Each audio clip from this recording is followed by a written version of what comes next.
Welcome to our channel. Today we are diving deep into one of history's most captivating and complex events, the fall of the Roman Empire.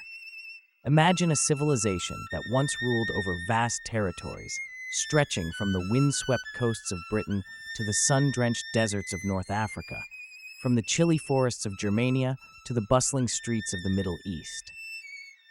But despite its grandeur and unmatched power, Rome could not withstand the forces that would eventually bring it to its knees. The question is, what led to its downfall? What internal weaknesses and external pressures caused the collapse of a civilization so powerful, so resilient? In this video, we'll break down the key causes behind the fall of the Roman Empire, and we'll explore the far-reaching consequences that reshaped the world and led to the birth of a new era. Get ready for a journey back in time where we'll uncover the intricate details of one of the most significant events in human history. Let's get started. Causes of the fall of the Roman Empire.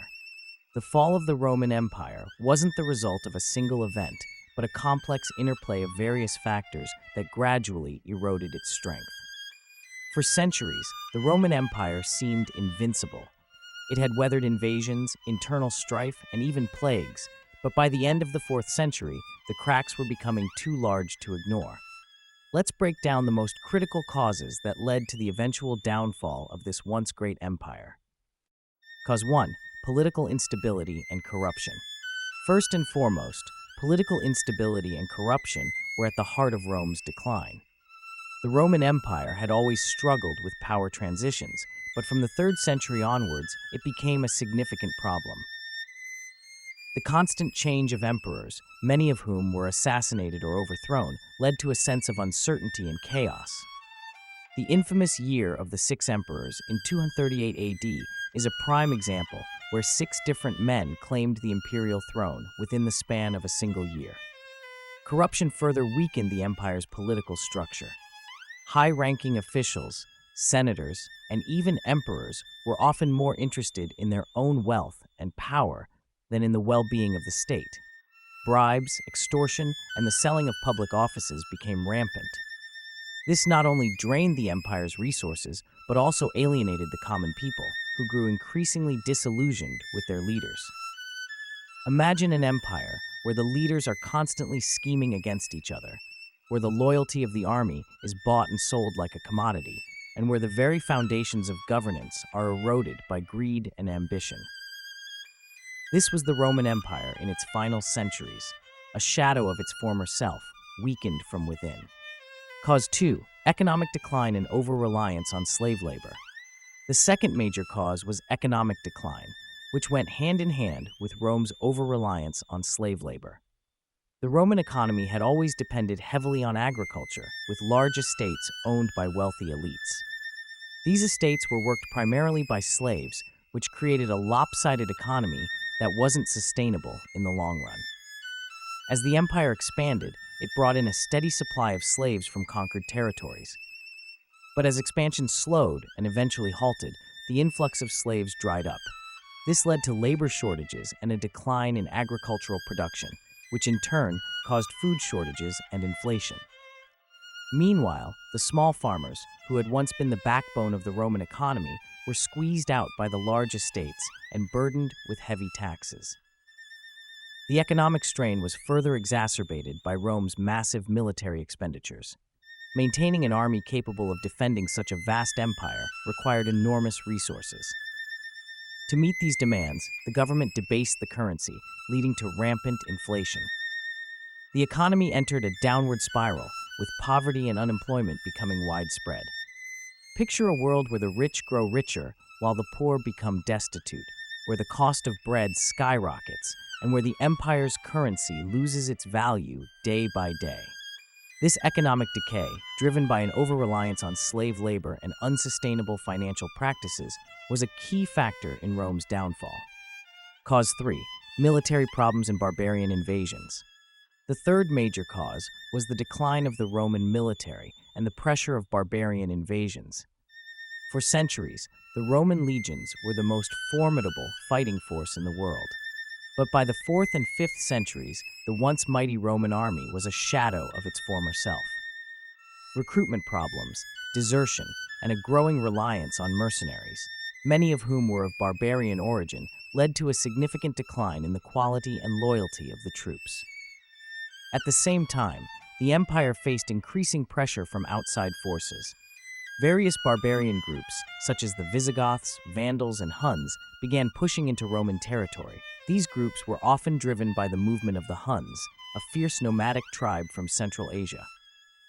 The Romans initially tried to manage the situation by allowing some of these groups to settle within the empire as foedera, tribes that were granted land in exchange for military service. But this policy backfired when these groups, discontented with their treatment, turned against the empire. The most famous of these invasions occurred in 410 AD, when the Visigoth king Alaric sacked Rome. It was the first time in nearly 800 years that the city had fallen to a foreign enemy, and it sent shockwaves throughout the Roman world. This was followed by the Vandal sack of Rome in 455 AD and the eventual deposition of the last Roman emperor, Romulus Augustulus, by the Germanic chieftain Odoacer in 476 AD. Imagine the terror of seeing the walls of Rome breached, the greatest city of the ancient world plundered, and the mighty legions unable to protect the heart of the empire. The military decline and barbarian invasions were the nails in the coffin of a dying empire. Cause 4. Overexpansion and division of the empire. The fourth cause was overexpansion and the subsequent division of the empire. At its height, the Roman Empire stretched across 3 continents, encompassing vast territories with diverse populations. This sheer size made it increasingly difficult to govern effectively. Communication across such a large area was slow, and local officials often acted with little oversight from Rome. To address these challenges, Emperor Diocletian made the crucial decision to divide the empire in 285 AD, creating the Eastern and Western Roman empires. The idea was that by having 2 emperors, each ruling a smaller, more manageable portion of the empire, governance would be more efficient. However, this division also weakened the unity of the empire, creating 2 distinct political and cultural entities that often competed rather than cooperated. The Western Roman Empire, with its capital at Rome, faced more significant economic and military challenges and was less able to resist external threats. Meanwhile, the Eastern Roman Empire, with its capital at Constantinople, remained relatively strong and prosperous. This imbalance only hastened the decline of the West, which became increasingly isolated and vulnerable. Picture an empire so vast that its leaders can no longer control it from a single center, an empire that is split into 2 halves that slowly drift apart, leaving one to face its enemies alone. The division of the Roman Empire, intended as a solution, ultimately contributed to its downfall. The fifth and final major cause we'll discuss is the rise of Christianity and the corresponding decline of traditional Roman values. In the early days of the empire, Rome's strength lay in its civic virtues, discipline, loyalty to the state, and the worship of the Roman gods, which were seen as integral to the empire's success. However, as Christianity spread throughout the empire, especially after Constantine's conversion and the Edict of Milan in 313 AD, these traditional values began to erode. Christianity introduced a new set of beliefs that were sometimes at odds with the traditional Roman way of life. The focus shifted from the collective good of the state to the salvation of the individual soul, from military glory to pacifism, and from the worship of the Roman pantheon to the worship of a single god. Thank you so much for joining me on this journey through history.